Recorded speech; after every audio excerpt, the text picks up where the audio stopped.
ওদের সাথে মানে আমি আমার নাতি নাতিদের সাথে খেলাধুলা করছি, যাদের বিকাশের জন্য আর শারীরিক রোগ প্রতিরোধ ক্ষমতা বৃদ্ধি করার জন্য শুধু পুষ্টিকর খাবার দাবারই কি জরুরি? হ্যাঁ অবশ্যই, কিন্তু সাথে খেলাধুলাও তো করতে হবে। আর খেলাধুলার সঙ্গে যদি আপনি নিজেই হয়ে যান তাহলে তো আপনাকে ওরা অনেক বেশি পছন্দ করবে, তাই না?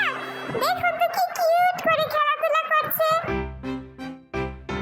ওদের সাথে এইভাবে খেলাধুলা করে আমার নিজেরও খুব ভালো মন প্রফুল্ল হয়ে যায়, খুব আনন্দ লাগে। আশা করি ওদের সাথে এই খেলাধুলা আপনাদের খুবই ভালো লেগেছে।